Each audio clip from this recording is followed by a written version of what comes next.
Welcome to the Human Happy Hour podcast. I'm your host, Jason Argento. Unfortunately, Rena can't be with us here today. However, I'm joined by Dr. Frank Anderson, a renowned psychiatrist, trauma specialist, and author of a newly released memoir, To Be Loved, set to release today. Hello, Dr. Anderson. Hello. Hey, how are you? Very good. How are you? Excellent. Oh, you have such a great camera. How about that, huh? I'm so not used to good cameras. Yes. Oh, usually I'm just like, I don't even know if I'm talking to the right person. I work with I work with a couple influencers now, and they're like, buy this, buy this, buy this. And I would like that list, by the way. Say that again? I would love that list. Yeah, I've got that list, that's for sure. Awesome. It's growing. It's Nice. amazing. Now, Can you hear me okay? I almost always have to redo all my sound, but I just want to make sure. Oh, that's so great. This is going to be so, wow. You look so crisp. I'm sorry. If you watch the rest of our shows, they're all like, I have this friend, his name is Rusty DeWeese, and he's also known as The Logger. He's a comedian. And he lives up in the Northeast Kingdom of Vermont. And he has like, I don't know what phone thing he used, but he also has bad reception. So it's like Max Headroom meets 1980s camera. It's like, I was like, oh my God. Sorry. I took my Adderall and everything, but it doesn't seem to be working. I'm all like, phew. And end of the day, it wears off, right? Yeah, definitely. And do you mind if every once in a while I just go, Mr. Anderson? Have you ever? Yes. Do you ever have that happen? No, I don't. I'll tell you why. My nephew is named Neo. Oh. Speaking of the reference, Yeah. I grew up as a Guastella. That is my name, and that is the name I was born with. And then I took my husband's name when we were having children. Oh, okay. So that we can all have the same last name. So I haven't like grown up with I haven't grown up with the Mr. Anderson. So, all right. So I know the reference. Nice. I was practicing it all day. I was just like, Mr. Anderson, you appear to have two lives. But anyway, thank you for being here. This is wonderful. Sorry that Rena couldn't make it. She had some stuff come up. But I figured I would turn it into my own personal trauma therapy session. There you go. Okay. So right off the bat, can you tell us how your journey was? I mean, you were a pharmacist, and you're in psychiatry now, and also you're putting your trauma out there, like, which I do too. So I appreciate that. By the way, I think it's good to be open with your trauma. Could you tell us about your journey? Yeah, sure. And a lot of trauma experts don't disclose their trauma history. So that feels really important to me. It's the main reason I wrote this memoir, so that people know that healing is possible, and to decrease the divide between the us and them, like the experts and the average person. But, my journey started in pharmacy. I come from a very medically oriented family. So I didn't even know what an engineer was, right, when I was growing up. My uncle's doctor, my mother's a nurse, my dad's a pharmacist. Like, everybody in our family was very medically oriented. So I kind of had this like, oh, I'm going to be a pharmacist. Of course, that's what my dad is. That's what I'm going to be. So I didn't even do a lot of thought around it. And I started doing better. I was in the pre-pharmacy program. I started doing better than all the pre-med students were doing in school. So I was like, oh, like, I'm doing pretty well here. And while I was in college, kind of two things happened that shifted me into, first of all, thinking about medical school and then psychiatry. One was, funny enough, one of the frats in college played the movie Ordinary People. Okay. So, sat there, watched the movie, and I was totally affected by it. I was like, it kind of hit me out of the blue, like, what the heck is this, Mm-hmm. So in this way, I was like, oh my gosh, I want to be like Judd Hirsch. I want to be the psychiatrist who helps people like that. Wow. And it was weird. It really hit me like out of the blue. Yeah. I didn't know that much really about psychiatry at the time. And a couple months related to that, couple months around me watching this movie, a very close family member of mine had their first psychotic episode. And so it was kind of this introduction to this world of mental health. And it was such a terrible, horrifying, scary experience for our family. Mm-hmm. We didn't know what the heck was going on. And so it was kind of frightening, but also intriguing.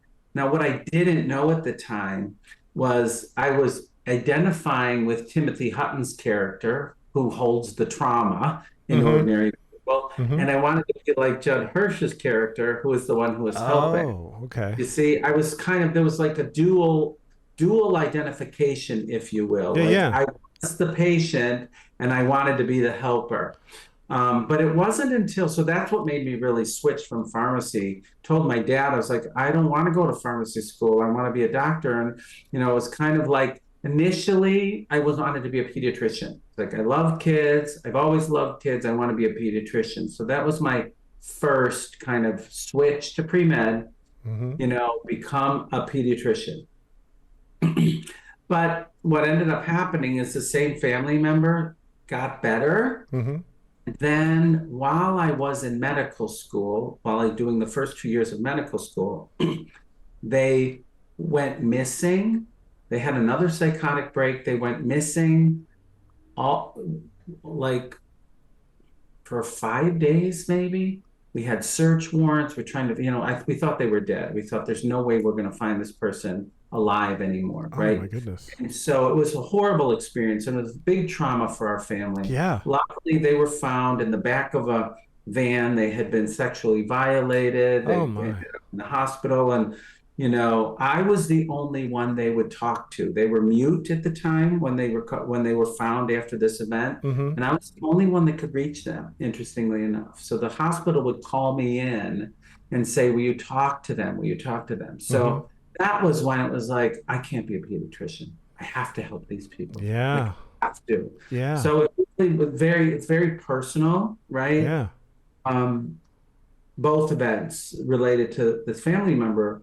And then honestly, like I didn't even know yet that it was all about my own trauma history also. I was really being affected Mm-hmm.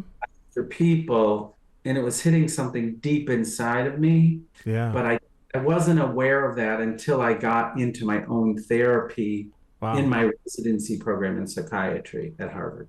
Wow. Isn't that crazy how that works? I had a pretty similar, not the exact same circumstances, but the Yeah. same sort of feeling where I learned about that I had stuff going on. Right. Because when you're in a traumatic childhood, you spend so much time being in control that you think you're in control. Right.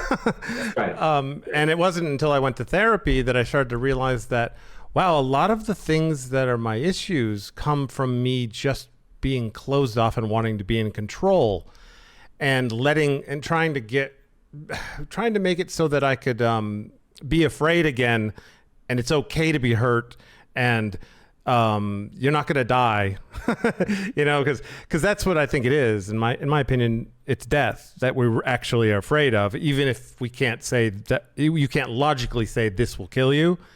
Yes. Our lizard brain feels like you're going to die. That's right. So very similar. I started feeling that way, and I was just like, oh my God, I didn't think I needed therapy, but I really did. That's right. Well, and what happened with me, and then you're right about this, the way we repress or we push away, we do that. We have these protective responses to push away our pain. It's the way we're organized, right? Like that's what we do. And I had an added dimension of that Mm-hmm. because I started therapy when I was 6 years old because I got caught playing with my cousin's Barbie doll in her basement. Oh So yeah, got to go to back in the therapy for day, that. back in the day, that was like Yeah. a big no-no. And Yeah. parents sent me to therapy. I didn't know it was a form of conversion therapy at the time because I didn't know, but it basically was that. It was like, we are going Oh to my make you God. not be you, and Wow. we are going to make you be and act like a normal boy, right? I had to play with certain toys. I wasn't allowed to play with other toys. And so I was, or from a very early age, taught to not be me Mm-hmm. and be what I was supposed to be. So repression and pushing things away was kind of the way I was raised. Mm-hmm. You know what Yeah. I mean? Oh yeah, definitely. So the fact that I didn't have access to my trauma history for a long time wasn't surprising based on my upbringing. What was your family like? Like, was there any religious denomination? Was there like like it Not sounds so like much. Catholic to me, but Yeah, well, it was Catholic. That okay. is true. Okay, Okay. me too. Midwestern Catholic, right? Up in Yeah. the Chicagoland area, Midwestern Catholic, but they weren't super religious as much as they were um, more conservative, Mm, their belief system, Catholic in ideology, but not much in practice. mm. But it was That's the a Catholic. environment. Yeah, Yeah. right. That's what a Catholic is. Yeah, we went to church on Easter and Yeah. Christmas. We did that thing. So yeah, that was the environment, and I knew aunts and uncles and cousins, like this was how everybody talked and Mm-hmm. what everybody believed in. Mm-hmm. So I knew on some level I did not belong and I was wrong. Mm-hmm. I was wrong from a very early age. Yeah. Now, interesting. Now, so there's probably a difference between a traumatic event and a long life of trauma that is spread out so much that you can't even identify it as a traumatic thing, right? That's right. That's Okay. exactly right. Yeah, what happened for me, like, oh goody, I got the combination. Like I got, Get the becoming an twofer. expert. Yeah, I got the 2-for-1 though, right? Oh. What my dad part of, and this is part of what I talk about in the book because the book, the memoir, Mm-hmm. is really about healing and forgiveness. It Hmm. really is. Like, I spent many, many years hating my father. He was very abusive to me, both physically and verbally, starting at a very early age. And I don't know what I activated in him, being a little boy who played with dolls, right? Who knows what that was doing to him? But he was pretty stuck. That one of the things I remember about the therapy, I have two memories. One is the first session when I drew a picture of my family. Mm-hmm. One is the end after 6 years of like only being allowed to play with army men and battleships, like Mm. only toys, right? But there was a no hitting rule that the therapist gave to the family. So my father wasn't allowed to hit me anymore Mm-hmm. while I was through that 6 years of therapy. So it was, there was a lot of That's yelling. traumatic all by itself that there's a law that says your dad can't hit you. Like just 100%. that. And you know what was weird about it was like, and I used to call it the no hitting rule, the no Oh, hitting. Jesus. It didn't, it didn't Terrifying. protect me. It didn't protect me. Like it wasn't, Oh. he was so dysregulated and out of control. He started chasing me around the house, yelling and screaming, like calling me all kinds of things, like horrible things, right? Mm-hmm. So he didn't hit me, Mm-hmm. but the So abuse you got a didn't. threefer. I got a freaker, yeah. Because that's very similar to my childhood. Like we got spanked, and I realize now that's traumatic, especially the time that my mother and my dad chased me into the kitchen through the two doors and Yeah. blocked me in the corner to hit me. That was That's a right. rough one. Yeah. But my dad, super, super mentally abusive, so much so that I would worry all day long what I was going to do to set him off, because Right. he would come to me and go, Jay, I'm sorry about yesterday. I love you. Yeah. You're my son. I Yeah. love you. I'll do anything for you. And then like I might spill milk, and it Right. goes to like 11. You know, 100%. you son of a bitch, what are you thinking? How many times do I have to tell you? So you don't trust anything, you know? That's so Very similar. Yeah. Very similar. Yeah. Have you ever looked into hypnosis therapy? Yeah, well, I mean, part of like I've been working in the trauma field since 1992. So I work with Bessel van der Kolk, who most people in the general public know. He's like the father of trauma. Body Keeps Score is kind of, the book that he writes, and I'm still affiliated with him. I'm still supervise and teach with him. So Bessel used to expose us. I was a psychiatrist at the trauma center for many years until I became a supervisor. But he would expose us to all different types of therapy. Like EMDR is something that's very popular. Yep. I was involved in the first EMDR study ever done with Bessel at the Trauma Center. Just in case someone doesn't know, could you explain what EMDR is? Yes, EMDR is a form of therapy called eye movement desensitization and reprocessing. The founder is Francine Shapiro, and it's literally eye movements back and forth. If you move your eyes back and forth while you're thinking about something traumatic, it integrates the left and the right hemispheres of the brain to help you process traumatic memory. So exposed to that, we were exposed to hypnosis also. There was I can't remember what his name, because he died recently, and he was one of the few hypnotherapists in Boston that really got trauma. Okay. There's this thing around hypnosis where sometimes you can reveal too much too quickly when the psyche's not ready. Like it brings repressed information up. But if it's done in the right hands with somebody who's thoughtful and gets trauma, it can be very helpful, right? So that's another form. There's many body-based therapies, some sensory motor psychotherapy, somatic experiencing. Like, is body-based like where they tap your hand or something? I read that's called EFT. That's a different type of therapy. Okay. Tapping. It does on meridian, like acupuncture points. Okay. Does tapping. No, the body-based therapies are like focusing on body sensations in order to process trauma. So there's a lot. Trauma is held in the body often, and we hold a lot of our physical medical illnesses are connected to unresolved trauma. And so there's body-based therapies, there's emotionally focused therapies. There's a lot of different types of therapy that I've been trained in and exposed to over the years, just because I've been in the field for so long. And IFS is the one that I have trained in the longest, internal family systems. It's a very popular therapy now.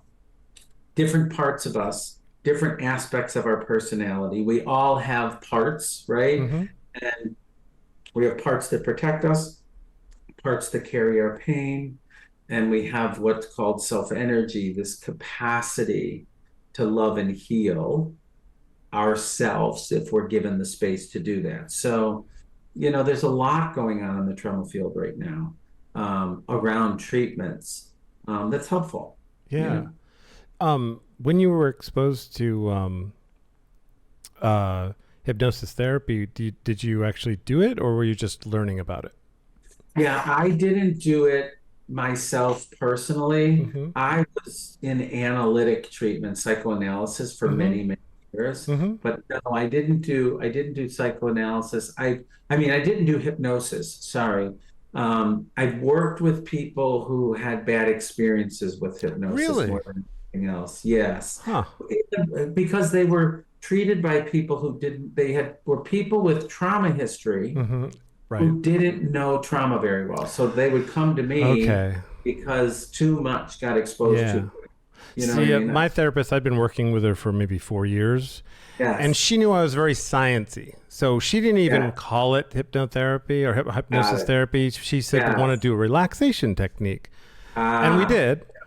And my dad was, like I explained, everything was a big thing. And one of my biggest traumatic moments sounds like nothing to people that, have had worse, whatever. But was It's fishing. all a part of the experience. I know And it's different for everyone. Everybody's got their own totally. thing. And I was fishing, and every time I went fishing with my dad, he would always complain that I would get stuck in the rocks. Of course, I have ADHD, so standing on the side of a lake with a pole is boring. So I Yeah. just couldn't stop myself. I would just slowly reel in, and then when I realized I caught on the rocks, I knew what was I going to do.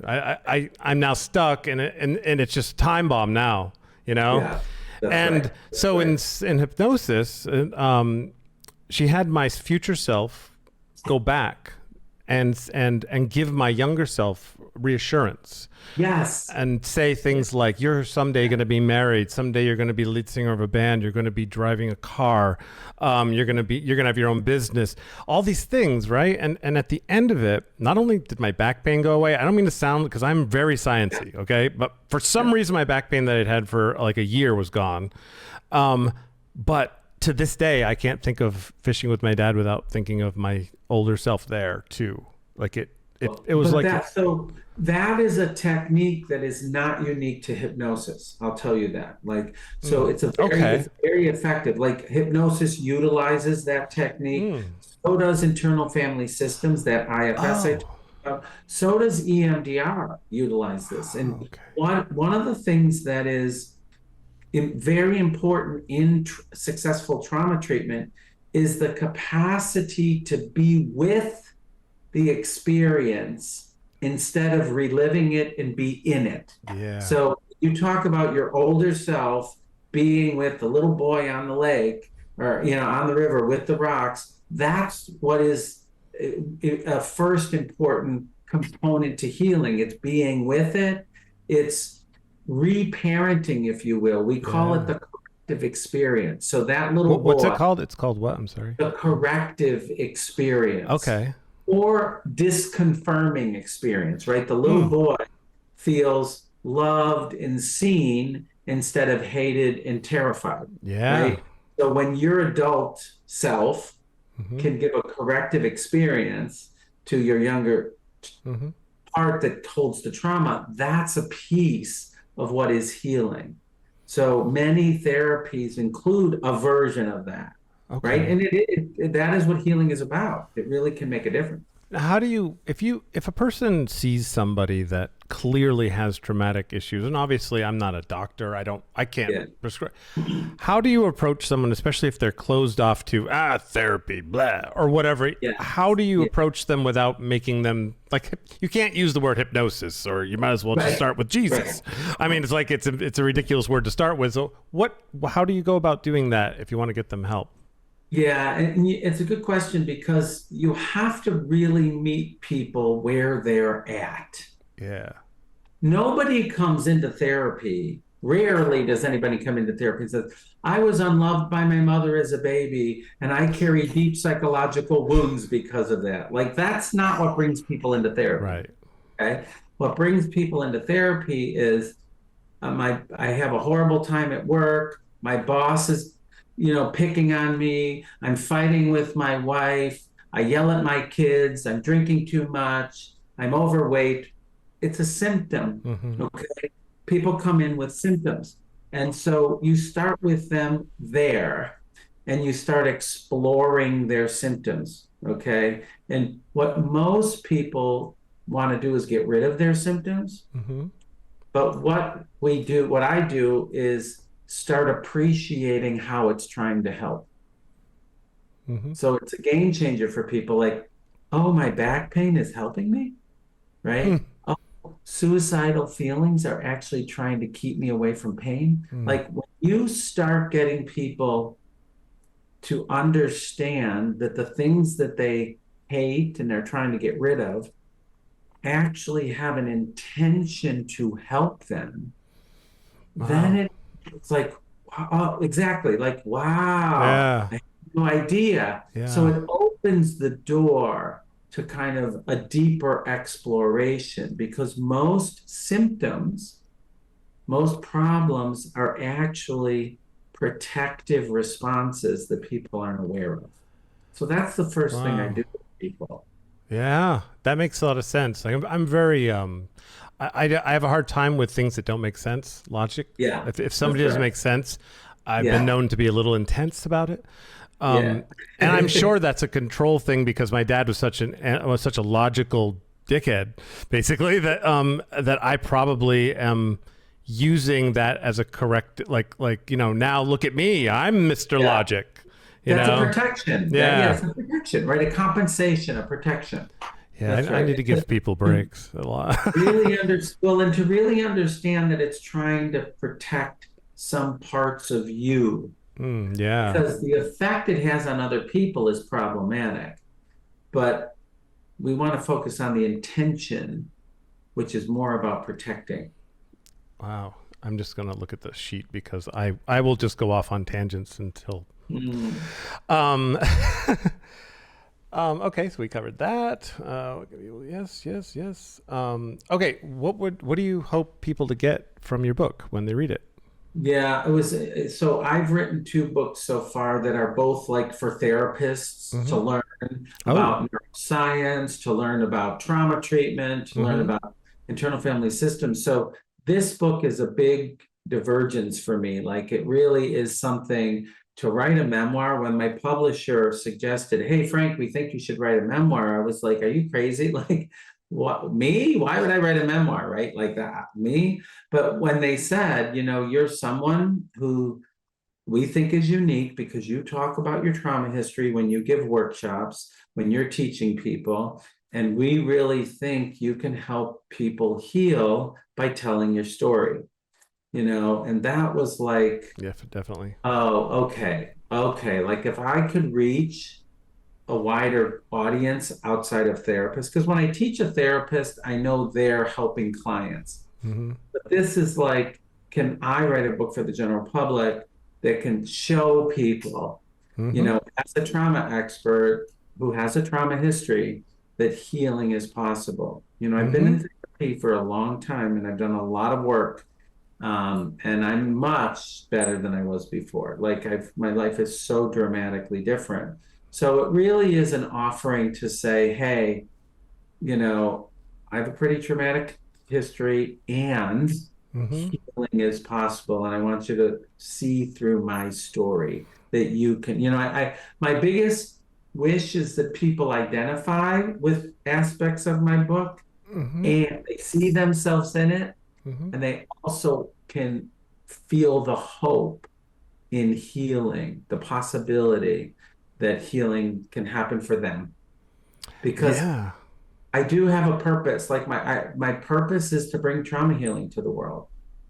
Yeah. And when you share your story, it does definitely it's kind of like the priest and the sinner that you can't, the sinner and the saint thing, I mean, usually when you hear doctors talking about trauma, they're like burr, burr, burr, burr, Yes, and that's you're like, all right. right, well, what about your life? How was your Yes, life, and that's like they're right. like, oh, That's right. and so that's That's right. wonderful. I think that's super important. That's one of the reasons why I'm so open on the show about my life, is Yeah. because I feel like it helps the guests realize Right. to be open, That's, that's right. yeah. Another aspect of it that's important to me is, and I do this in the book, this is a very raw, honest account of me and my life. Like people are going to know everything about me. Like I'm Wow. like, oh crap, my patients are going to know more about me than I'm going to know about them, because I really do put everything out there. Mm-hmm. And what I mean by that in particular is we all have been victimized Mm-hmm. and we all have perpetrated. Yep. That was another important thing for me, because our world for me is so divided into the us and them. Mm-hmm. The bad guy or the good guy. Are you on the right side or the wrong side, right? Mm-hmm. Politically, socially, there's so much division Mm-hmm. in our world right now. And I wrote this book to say, look, I'm a trauma expert. I have a trauma history and I have harmed people. I've been a perpetrator too, to show we're all of it, Mm-hmm. right? And I think, honestly, the only way we're really going to heal is if we can cross the line, appreciate people who have harmed, which enables us to appreciate and forgive ourselves for what we have done. I don't think we can heal if we stay in you're the bad guy, I'm the good guy. You just made me want to skip a few down to this part here because okay, so many serious offenders have a traumatic childhood. Huge. I've always struggled with at what point are they, I don't believe in evil, first of all. I think evil is something we've created, but society certainly does. So at what point is someone evil, or at what point do you cross a line into, okay, they just need to be punished and this person needs help? Yeah, it's a great question. It's a great question. And I just recently came back from a trip to Cambodia, and I went with an organization to work on global healing, and the people in Cambodia have just kind of recently, in the end of the 90s is when the genocide in Cambodia stopped. Like that country has been decimated. A third of the population was killed in this genocide. So it was very powerful to kind of be immersed in a culture that's just recently gone through some horrific things. It's happening right now in Israel and Gaza, for example, right? Yeah. Same thing. So there is a way that evil does exist. Like that's one of the things that was very clear to me. Like evil exists. I think it's a human condition, personally. And so there is a reality that evil exists. There is being accountable for your actions. And there is 92 to 96%, depending on what studies you look at, 92 to 96% of perpetrators have been victims of abuse. Of course. Okay? Yeah. So why does it have to be either or? Like you need to be punished or you need to be helped. Like most people who commit crimes or who perpetrate trauma also need treatment because they have been perpetrated and, or they have been perpetrated upon themselves. It really, and I think we can't stay in the bad guy, good guy thing. I just think it's not gonna work. It's difficult when revenge starts coming in. So, like I don't think that we should have capital punishment. I don't agree with it. Not just because we kill innocent people. I also believe that I think it's a little creepy that the state has this part of them that's like, we are going to murder this person, but yet they want to put laws out that say you shouldn't murder someone. I do think it's okay for a person to go after revenge, but I don't think it's right. When I say okay, I mean I think that I understand why they did it, but now you have to be rehabilitated and told. That's the thing. Yeah, that's exactly the thing. So I don't think revenge is a solution. No. I think accountability is important. Like be accountable for your actions. I think there's appropriate consequences, and like revenge is emotional. The perpetrator in me wants to hurt the perpetrator in you because the perpetrator in you has hurt me. Yeah. Okay. So revenge is like perpetrators fighting each other. Right. There's a way to bring accountability when you're coming from a kind, clear place, and you don't have anything to feel bad about because you haven't done any harm. Right. You understand? So I think it's from where you come from. I'm not saying it's okay for people to harm people or rape people or murder people. Right. No. Accountability, but the way to deal with them is not by lowering yourself to their level and do what they've done to you. Right. The hard thing is though, the problem. Once you're in the situation, you're flooded.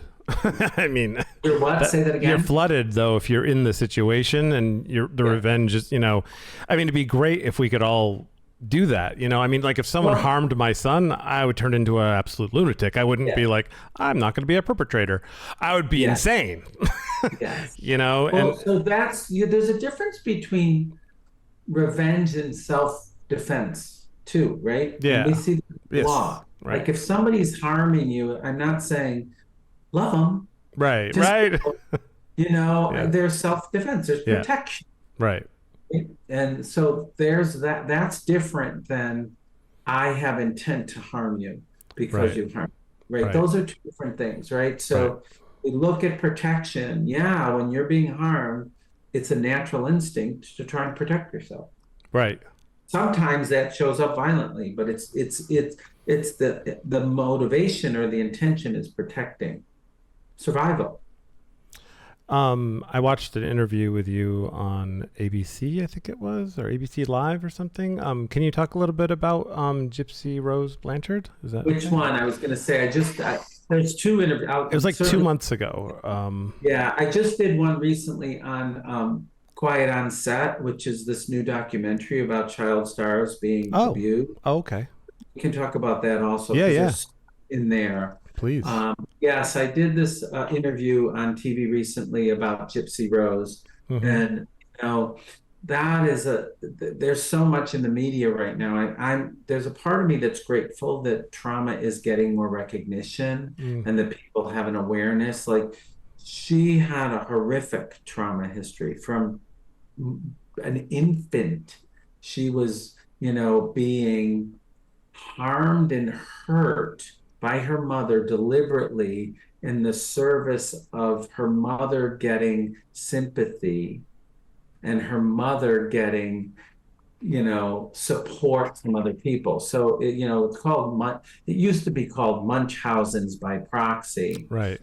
We call it fictitious disorder. Like in the movie Sixth Sense, that poor kid that was getting fed soup Yes, with poison in it. that's exactly right. That's exactly right. And the thing that's important to know about that is kids will do whatever they need to do in order to maintain that connection with the parent, even if it's being harmed. Like Gypsy Rose said, I know I can walk, but I need to protect my mother, so I'm going to act like I don't know how to walk. Like Wow. kids will do anything to protect the person in charge, even if it's supporting harm.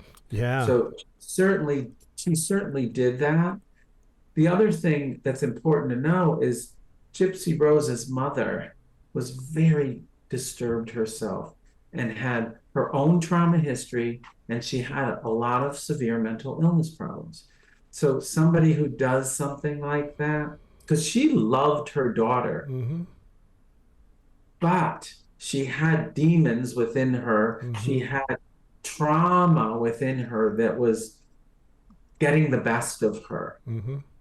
right? In a Yeah. way that she was harming in the service of helping. That was the way her mind was thinking. You know Right. what I mean? Oh yeah, totally. And we're all born. I always call it the milkshake. You're born with your milkshake, and then Yes, stuff happens to you. totally. That's right. So That's right. yeah, And stuff happens to everybody to some degree, yeah. Oh yeah, for sure. Which is right? why I don't think it's good to take when someone's telling you their trauma just because you think your trauma is worse. To even mention it. It's not Right. your That's time. This right. is not your time. That's exactly You right. know. We're not here to compare suffering. Right. Right. You're not here to compare suffering, and that's exactly right. Yeah, So that's a there's tough a one. lot.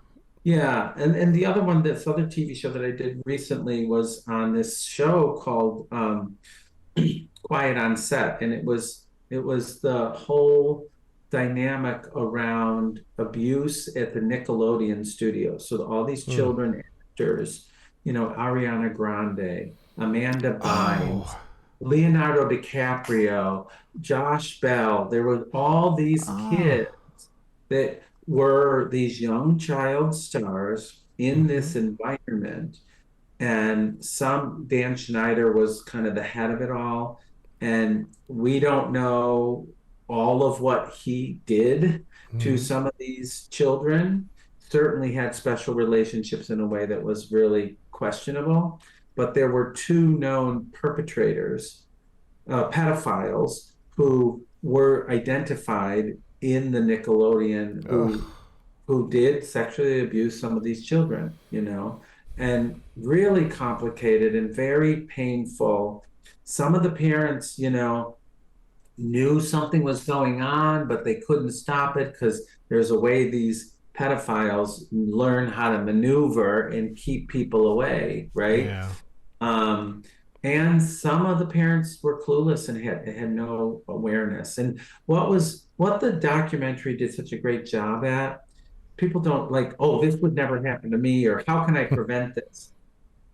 Sometimes the way grooming is established Hmm. is it's small little things a little bit at a time. Oh, we have a sensitive scene. Parents can't be watching this set. Oh, we're taking your kid to a special so and so across town and we need to drive them. Like there's these Hmm. little things that accumulate, and each one in and of itself is not a big deal, but when they start accumulating, Hmm. it's like, wait a minute, this is problematic. And that's Yeah. what they showed, how these things happen. Like, how does something like this develop? Yeah. One would think that would never happen to me, but it's much more subtle. It's Yeah. much, They didn't drive up in a van and throw your child in it. no, Yeah, it yeah, builds up over time, and your trust builds as nothing yes, appears to be happening. exactly. That's Yeah. exactly right. So that they, and then these kids have gone through a lot of difficulties in their life as a Yeah. result of this, and And and that's called, involved. what is that one called again? Because I want to go check it out. Oh, that's called quiet on set. Quiet on It's a set. Is that why all those TikTok? I'm seeing a lot of TikTok Yes, all about clips. that. It Yeah. just got released last week. Okay. Quiet on Yeah, set. All right. quiet on Yeah, set, I and it will really definitely. speaks to you know some of the problems in Hollywood, right? And some of the ways that the power differential is getting abused. We know with all the stuff around the Me Too movement and Harvey Weinstein, Mm, all of the abuse that was happened to women, in regards to Hollywood and this power differential. yeah. And this is exposing like the same thing is happening in children, you know. I started It's- a company called Trauma Informed Media with two producers in LA to be looking at how to bring appropriate mental health trauma content to Hollywood, to not sensationalize it and to really create better environments. do you feel like they're way more careful now ever since the Harvey Weinstein? Yeah, in some ways, yes. I think there's an awareness now. I think it still goes on. Mm, The strike was a big deal around trying to even the playing field a bit, mm, and trying to not have the people in power have all the power. right. So it was more of a distribution in a way. We'll see what happens. Hollywood is reorganizing right now Hmm. around how are we going to do this differently now. Hmm. I do think it's less, but I also know that it still goes on to some degree. Not as bad, but yeah, probably in some cases it is still as bad. Right. God, it's so hard to even put my mind around it. Isn't it? I just Well, don't. look at, you know what? So this is what people don't understand. You're like, I can't put my mind around it, but yet you grew up in an environment Mm, that was horrific also. So like yeah. it happens at that level and it happens at home. Right. And that's the important thing for people to know. It happens in Hollywood, it happens in religious institutions, Right. it happens in families next Right. door, right? It really does. So when something, say for instance, all right. So I feel like we're basically talking about pedophilia, which Yeah, is that's right. such a terrible word even, but Yes. when someone is a pedophile, I would say that would be the most unforgiving thing that all of the world, well, at least the United States, believes. Like if you're a pedophile, psh, done, Yeah. done, nothing. You don't get anything. You don't get therapy. We don't care. And it's it's almost scary to even say maybe we could help them. Like No, it's so I'll tell you. So there's research in this, Mhm. there's studies that show that. So again, most pedophiles have their own trauma history. Of course, yeah. Okay. There's a very small percentage of pedophiles that have more brain abnormality where they think this is truly mutual. Oh boy. They think it's love. They think Oh. it's mutual. They think it's connective. So connected, right? Mm. So there's a small percentage of people that are like, we're equal here. Like they don't see the power Mhm. differential age, right? And they truly believe Yeah. that this is mutual, right? And it's Right. not. The big thing about children with adults is the inherent power differential. And the trust they give them. Yes, and the Yeah. trust they give them because of that power differential. I mean, that is what is a hallmark sign of trauma, is an abuse of power, Mhm. whether it's male, female, whether it's adult, child, Mhm. whether it's economic power, financial power. Do you know what I mean? Oh So yeah. it is an abuse of power in some way, you So then know? would you say that since they really do believe that it's mutual, would that make the people that are saying they can't be helped correct?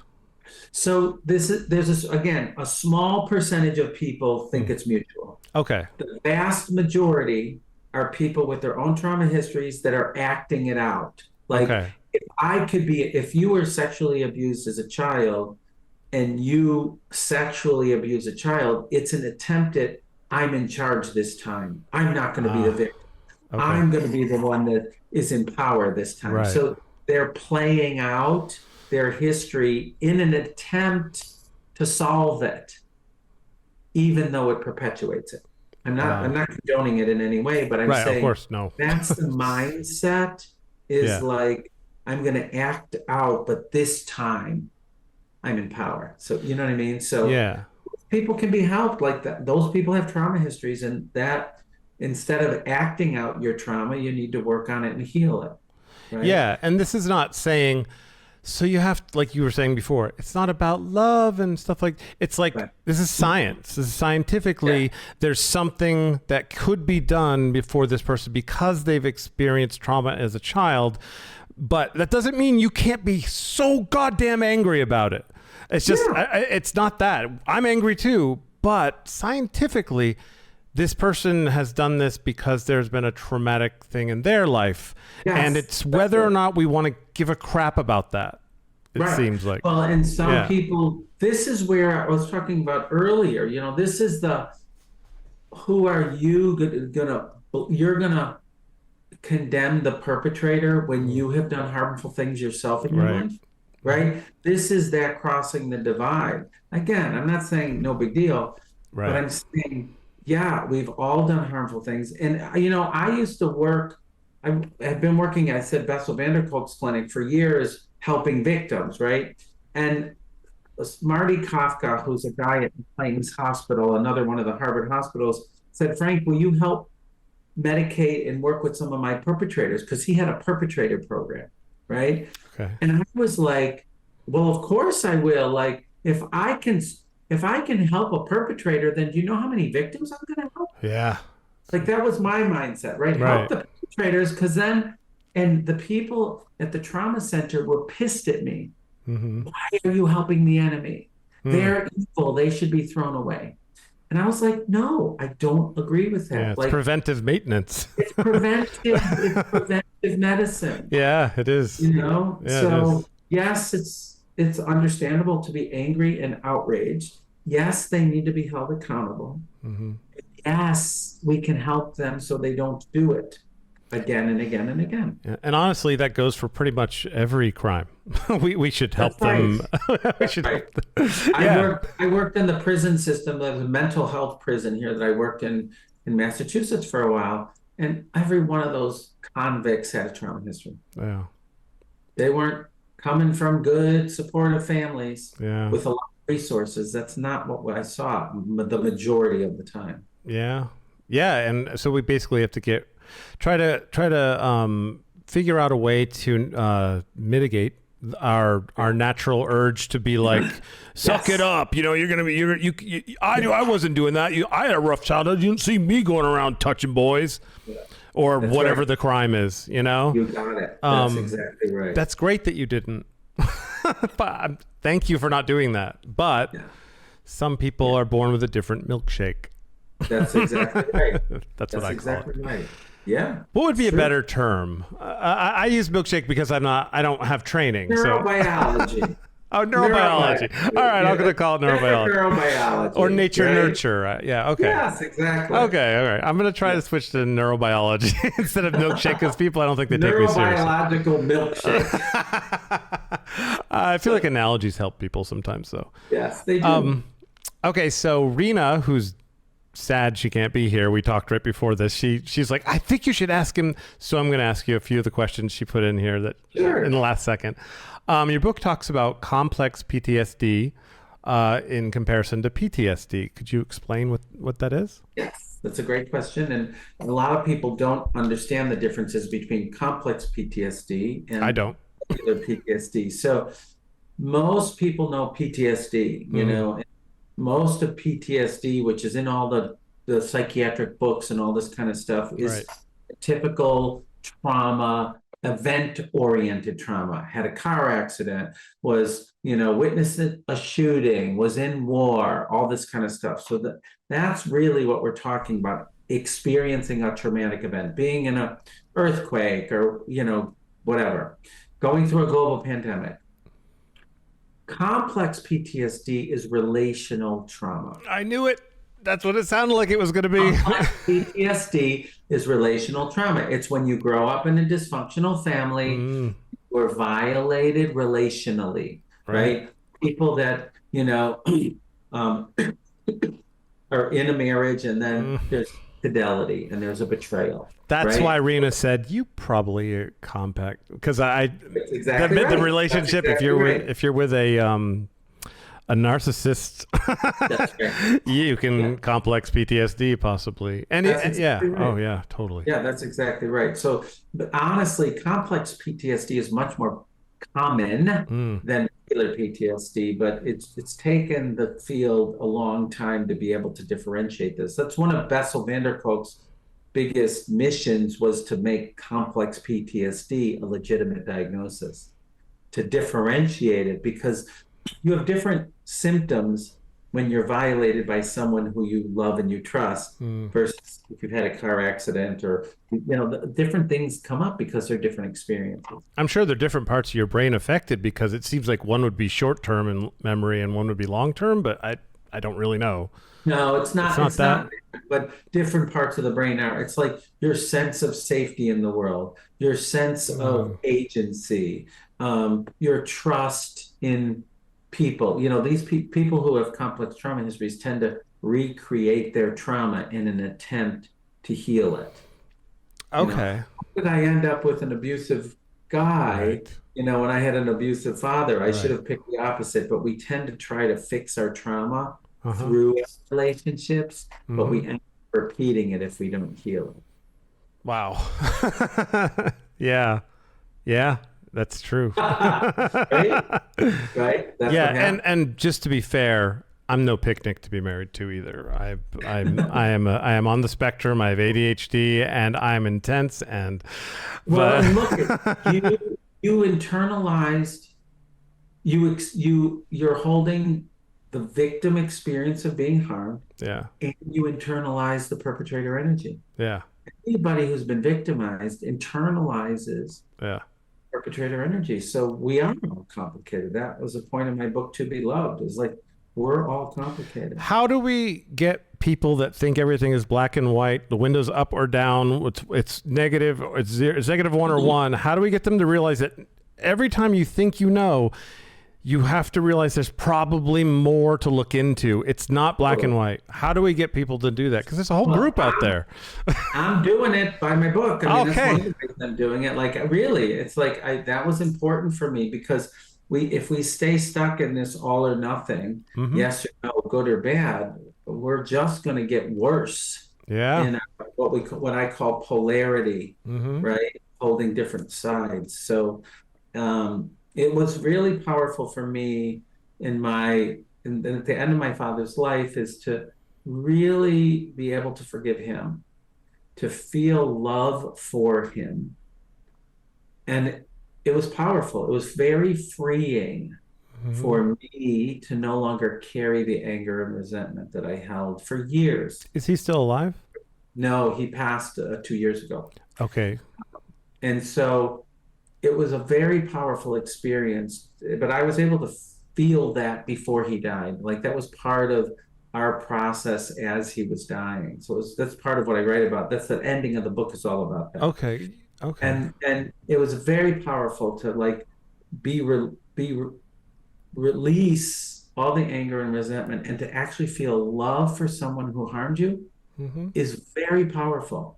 It's like Yeah. I was not affected by this, and I'm not affected by this anymore.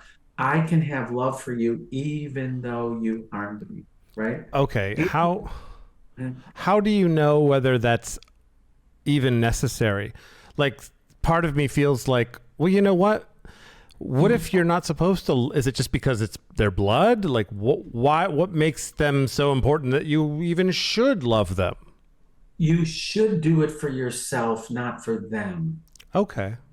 Forgiveness Uh is huh. more about the person forgiving than it is about the person being forgiven because you're letting go Okay. of what you're carrying about the Right. person who harmed you.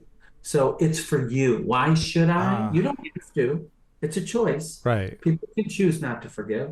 It's fine. Right. But it's a choice you make for yourself, Okay. not for the other person. Okay. Because So it's kind of like what you should, not just your family. You should probably do that with anyone that you feel any kind of malice towards. if you don't want to carry that energy Hmm. anymore. Yeah, I mean, it's an old thing that people have said for years, and it's probably explained better in your book than I've been had it explained to me before. And Well, I actually am, I don't yeah, read fiction. I like nonfiction, so yeah. I'm super psyched. Are you going to do an audiobook by chance? Yes, and next week I'm going to be traveling to New York and I'm going to be reading the audiobook. Oh, So the yay! book will be released the same time, May 7th, as the Uh, book will. so are you going to Yeah. have like a director there, or are you just a Yeah. recording studio? I to tell you the truth, I don't know I think there's a director in the Okay. recording studio. I was going Yes. to say because you could just do it in your house with a couple of items that are. Apparently not. Oh, No, yeah, the yeah. They want you studio there. in New York. They have a So, director. That's why. yeah. That's great because I'm more of an audiobook kind of guy. Yeah.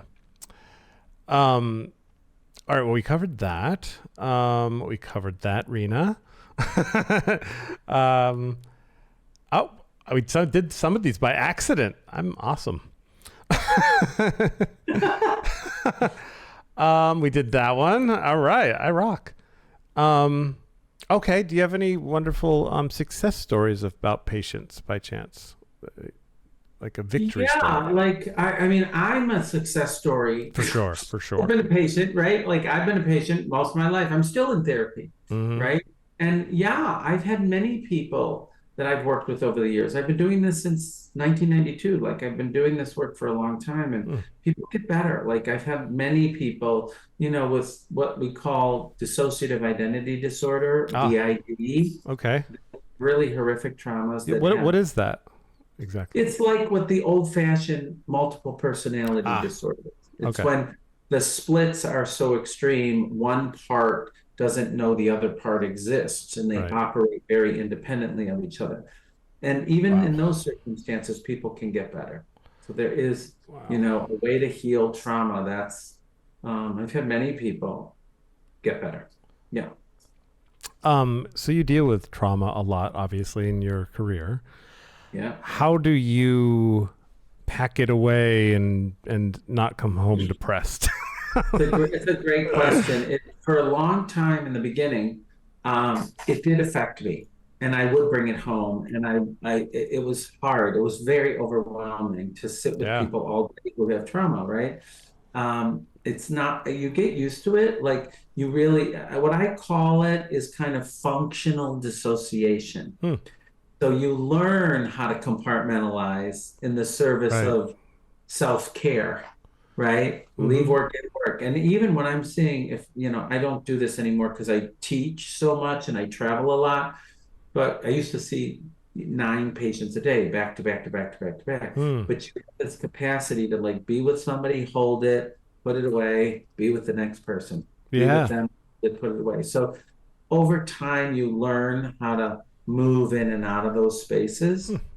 Hmm. And I don't, it's rare that I would bring my work home now with me, Right. but earlier on in my career, I did it all the time and it was overwhelming. That's where Yeah. people worked out. I'm That's where people sure. worked out. Yeah, I can't. That's one of the things people in my past lives. I don't mean real past lives, but my earlier on in my life, a lot of people Yeah. said that you should really be a therapist, and I was just like, I don't think so. I don't think I would like to hear it all the time. Um, There's a way to be with it. There's a way to be there's a with it. way. Yeah. Okay. Yeah, there's a way to be with it. Yeah, That's that's great that you the thing. found a way to do that for sure. Yes, Because wow. exactly. Technology. How do you see technology? And I'm going to throw AI in there, helping your field of study. Or have you heard of I anything? think it's a complicated question, like AI and everything. I think if we're careful and thoughtful about it, it can help and aid in therapy. If we try to do too much with it, it's going to harm it. And what I mean by that is this, is that, I'm already working with people who are looking at creating like modules for people to use AI. Like, how do I treat anxiety? What are the things I need to do to manage my anxiety? What are the things I need to do to manage my depression? Mm-hmm. How can I be with my eating disorder in a way that's more effective? So if AI is like adjunctive, Mm-hmm.